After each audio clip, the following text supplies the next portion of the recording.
I remember when I was probably about 9 years old or so, I would dream about the day that I could start my life possibly in America, in a country where I could dream, I could have passions, and I could achieve them. I remember that I was in middle school and my mom and I would wake up at about 5 a.m. We would leave the house, we would walk up a very steep dirt road for 2 miles to get to the top of the road so we could take a bus and go 60 miles to Tehran, where I would attend middle school. It was such a boring walk that in order for me to entertain myself, I would pick up my father's old Persian English dictionary and I would choose one word from it. An easy word like book, day, food, and my job was to walk up this steep dirt road that would take 2 miles and teach myself one word of English per 2 miles per day. So I would say things like B-O-O-K, B-O-O-K for 2 miles until I would be certain that I learned that word. The one word that I had the most trouble with was the word table. I couldn't understand why it was T-A-B-L-E. I kept saying to myself, it's T-A-B-L-E. That's tablet, it's not table. They made a mistake, I'll tell them when I go there. For so many years, I grew up during the bombing and the war, and when the sirens would go off and I had 5 to 10 minutes to get to an underground shelter, I remember as a young girl, I would think to myself, maybe one day I can go to America. It was my fantasy because I'd heard America was the land of opportunity. It was a synonym for paradise. It was a place where you could go, you could dream, and you could pursue your dreams. So when my mom and dad one day when I was in high school said to me, Ellie, we are going to America, I could feel that that was the beginning of the rest of my life. A few years later, I found myself in the American Embassy in Dubai, sitting there with such a big wish. I was hoping, I was praying that I would get a chance to come to this amazing country. So I walked into the consulate's booth and with a heavy accent and broken English, I said something like, "You must be tired, you have been working so hard." And he said to me, "Why do you want to go to America?" And I said, "I want to go to America because it's free." I meant I want to go to America because it's the land of the free. And it was such a surreal moment when he said, "Leave your passport, go, come back at 6 o'clock and you'll have your visa." In that moment, I promised myself that now that a girl from Iran has had a chance to come to America, I was going to allow myself to get out of my own way. I was going to allow myself to become successful, to be fulfilled, and I promised myself that one day I would be an asset to this country, a country that has given me a chance. So I landed in America 17 years ago with what I call a light load, yet a lofty dream. A light load, yet a lofty dream.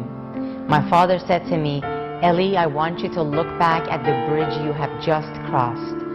I want you to burn that bridge because in spite of all the challenges you may go through, you have just entered a country where if you have a dream and you're willing to be consistent and persistent, you will achieve them in this land of opportunity." And those words have stayed with me for the past 17 years. Every time I've fallen down, and oh yeah, I have fallen down thousands of times, flat on my face, I would say to myself, if I'm willing to be consistent and persistent, this country will be the wind beneath my wings. And I would get up and shake myself off, cry a little, laugh a little, learn a lot, and continue going forward. I graduated from school as a healthcare professional, $150,000 in student loan debt, and decided not to practice. Instead of curing or preventing disease, I wanted to inspire others so that they could create ease. It inspires me to inspire.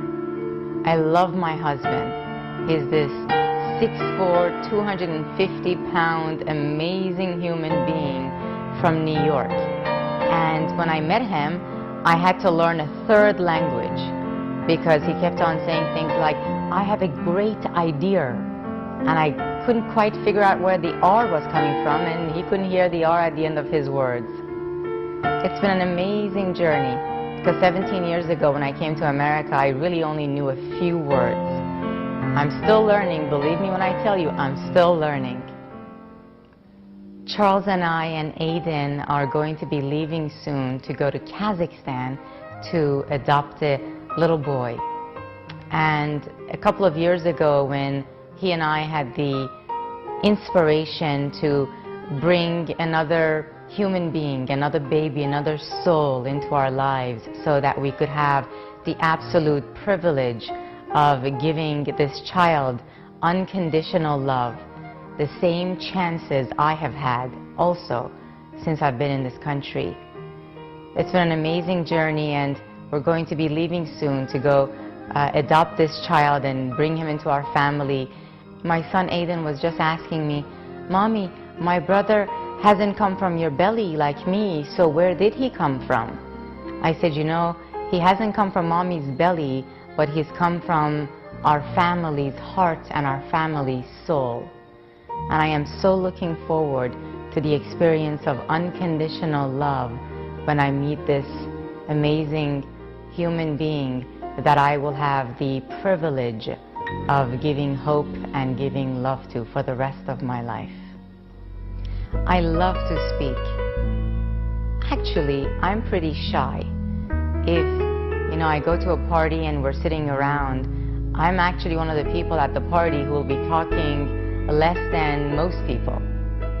Yet when you put me on the stage and I feel like I'm now in that flow, in that harmony, you know, congruent with the divine current of my life, the purpose of my life, I tap into something quite amazing.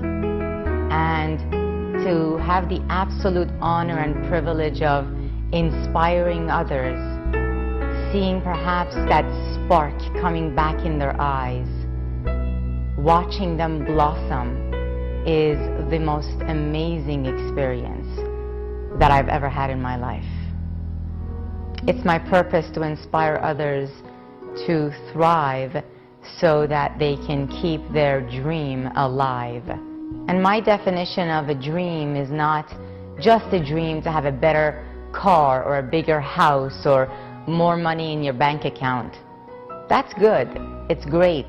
It'll come as a byproduct, as a result of having an internal dream to grow, to blossom as a human being, an internal dream to evolve, to tap into your potential, to give, to live your dreams based on your God-given talents. That's what I'd like to do. I love it when on some level I help awaken that sense of internal dream in someone. Very soon we're going to be leaving to go on a national tour of the United States, and we are going to go from city to city, and I get to do what I love to do, which is to inspire and to give. 2 tour buses, a trailer, Mom and Dad as the nanny and the driver, my husband, my son, our new son, assistant, a videography crew. Here we come. First stop, New Orleans. We're going to be fixing 10 homes. A group of people who have been inspired to give and been inspired to give big have stepped up. After New Orleans is Dallas, Texas. Then after that, Denver, Phoenix, LA. We're going to go around the country, and it's going to be such a pleasure and a privilege to be able to give and inspire. I've always believed in jumping and developing your wings as you fly, but I gotta tell you, this time I feel like I'm jumping and developing my wings on the way down. I better take the first aid kit with me too. It's all good though, because That which doesn't kill you will only make you stronger.